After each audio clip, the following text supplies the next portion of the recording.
Em psicanálise, mais precisamente em Lacan, existe o conceito de objeto A. O objeto A é aquilo que causa o desejo, mas ele não é o desejo em si. Ele é aquilo que falta para que o go, três pontinhos, o, se manifeste totalmente. Só que o objeto A é, por essência, impossível de ser alcançado. A questão é, as digníssimas passam a vida toda em busca desse objeto A que tem relação com a sua intimidade. Elas nunca são totalmente satisfeitas sobre isso. O que a gente tem que entender é o seguinte: esse vídeo aqui vai nos mostrar exatamente o que é o objeto A. O contexto desse vídeo é até uma moça passando com o namorado de mãos dadas. Ela vai ver esse rapaz aqui, ó, sem camisa, no meio de todo mundo mais alto. Ela vai largar o namorado, vai se abraçar com o cara, dar um beijo nele e voltar pro namorado, que muito sem graça o aceita de volta. O cara totalmente desconcertado, rindo que nem bobo, aceita e continua indo de mãos dadas com ela. A questão é que ela correu pra abraçar e beijar esse cara porque ela queria roubar um pedaço daquele gotas, pontinhos ou proibido. É um ato impulsivo de incorporação. Ela pensa, se eu toco nele, eu me completo, nem que seja por apenas 5 segundos. Naquele momento, esse rapaz que ela viu foi o objeto A daquela digníssima especial. Aquela vontade de se completar que faltava, que é tão forte da digníssima que ela destrói tudo para ter contato meramente por alguns segundos. A gente vai assistir esse vídeo aqui ao lado, ele é muito triste, do Miqueinha, e depois a gente volta para mais alguns comentários importantes.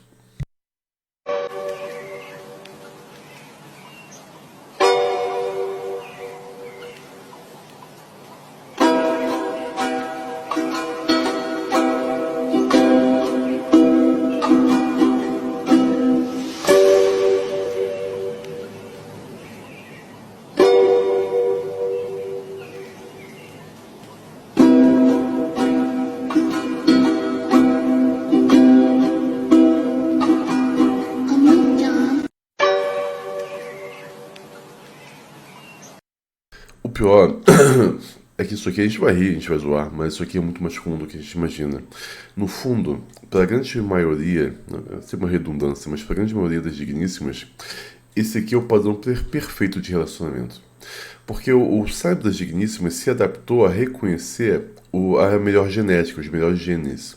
Quando ela olha para aquele cara e fica impressionada como ela está aqui mostrando, o que está acontecendo é a identificação do que se chama de macho alfa. E ela percebe que ela está com um homem que ele, de repente, ele é um bom provedor, ele faz um investimento parental, ele faz um investimento social, mas ele não é aquilo que ela quer, ele não é aquilo que a faz go, três pontinhos, zar. Então ela quer largar ele, se aventurar com esse homem, que ela sabe que não vai ficar com ela, mas é o objeto que vai dar prazer a ela. E depois ela quer voltar para outro homem, de preferência grávida daquele, porque ela vai assim fazer com que o filho dela seja geneticamente apto para a sobrevivência dominante, enquanto vai contar com toda a provisão do Miquem aqui. Muitas digníssimas vão colocar os rapazes nesse tipo de situação. Só que elas não apresentam essa vontade, essa fantasia de uma vez. Elas vão testando o rapaz. Como? Eu te explico agora. Talvez você já tenha se relacionado com uma moça que em algum momento falou assim com você. Você me conheceu assim. De repente ela tá fazendo alguma coisa que você não tá gostando, você foi tentar falar com ela que você não tava gostando e ela mete essa. Você me conheceu assim. Se quiser estar comigo, tem que aceitar. Isso é um preparo na psicanálise para a fantasia que a gente acabou de ver concretizada aqui. Esse rapaz, esse Miqueinha, com certeza já participou em algum momento desse mesmo ritual que ela submeteu. Você me conheceu assim. Se me quer, tem que me aceitar dessa forma. Só que ele está se submetendo, ele está simplesmente aceitando dia a dia isso. E o final a gente vai vendo o que é. Que é essa humilhação pública que ele está passando agora. Talvez a parte mais cruel, mais dolorosa de tudo que a gente presenciou aqui nessa dinâmica é o que nós chamamos de duplo vínculo, tá? Ela impõe no namorado esse duplo vínculo, e a gente percebe isso nessa dinâmica que ela fez. Ela soltou a mão do cara, isso é uma humilhação pública do namorado, mostrando para todos que ela não o considera o melhor homem dali. ela fez isso de propósito. Tudo que nós fazemos tem um simbolismo muito grande, porque mostra o que está no nosso coração e constrói nossas intenções. Ela ter simplesmente largado a mão dele tem um valor simbólico muito importante. Então ela abraça o outro e beija na frente dele. O que ela está fazendo é marcar território. E mais uma vez, dizendo pro cara, olha aqui o que você nunca vai ser. Ele é tudo aquilo que eu quero, não você.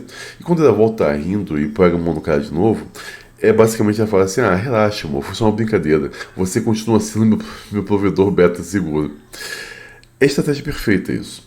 Porque ela extrai o Go, despontinizou, né, de intimidade do alfa e mantém a segurança emocional financeira do beta. E ainda faz o beta, o Miqueinha, achar que é zoeira pra ele não largar ela. É por isso que eu falo, todo comportamento de digníssima zoeira tem sempre uma intenção de enganar o homem. Enquanto o comportamento brincalhão do homem tem por essência fazer a união fraterna, manter a coesão de grupo, manter o espírito de todos elevados, sabe, manter o ânimo do pessoal do grupo em que ele está inserido. Todo mundo que já trabalhou com um amigo brincalhão sabe como é que é. Aquele amigo divertido, aquele amigo que você chega a um trabalho até cansado, mas ele torna o ambiente gostoso. Essa é a função da brincadeira, da zoação masculina. As digníssimas não. A única função para uma zoação das digníssimas, para a brincadeira, é manter o homem sem saber o que está acontecendo e humilhado na frente de todo mundo. Isso aqui também nós podemos falar que é um exemplo muito bom de triangulação narcisista agressiva, onde ela faz tudo, né, ela para machucar o namorado, ela traz uma terceira parte da história, a envolve na história ainda que momentaneamente, para que o namorado se sinta cada vez mais rebaixado. Na visão estrutural de Lacan, existe uma diferença fundamental da psicanálise clássica de Freud.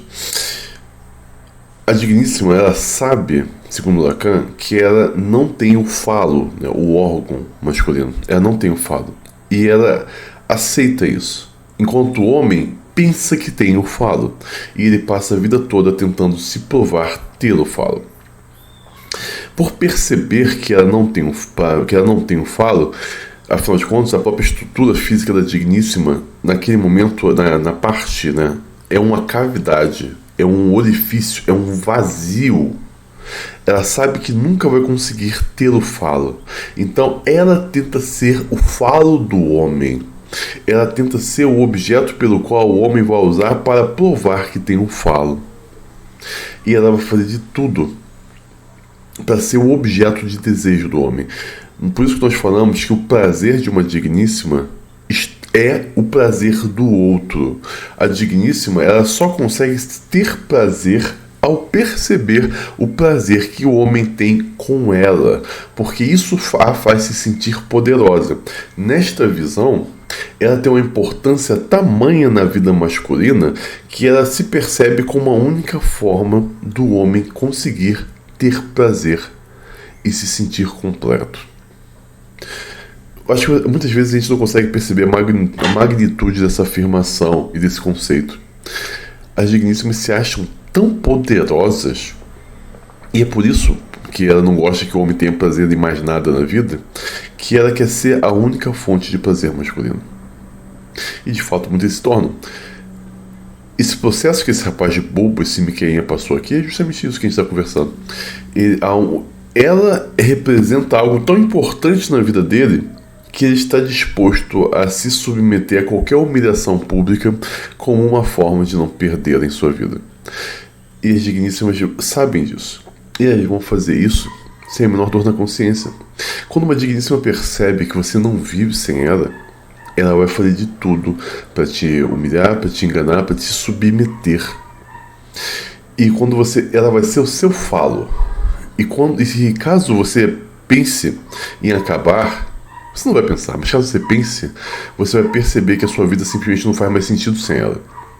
Porque se ela for embora, ela leva o falo que ela incorporou sendo na sua vida, e você perde todas as suas bases de felicidade e toda a sua concepção sobre o que é ser um homem. E você não consegue se livrar disso. Você fica preso em um ciclo interminável de querer dar de volta. um processo de desmasculinização que elas vão fazer no homem.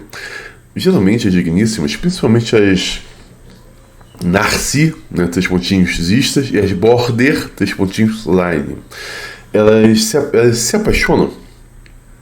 Sabemos que elas não se apaixonam, mas elas desejam um homem que tenha as características mais viris possíveis. E após estarem com esse homem, ela começa um processo de desvirilização. Ela retira dele todas essas características que inicialmente ela sentiu atraída.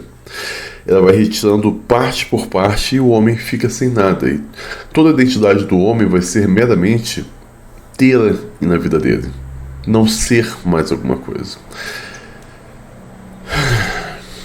E depois disso, ela vai continuar esse processo de busca pelo objeto A em vários outros homens, como a gente viu aqui do lado. A gente precisa ter uma conversa cada vez mais séria e real sobre isso, porque essa é a mente da digníssima.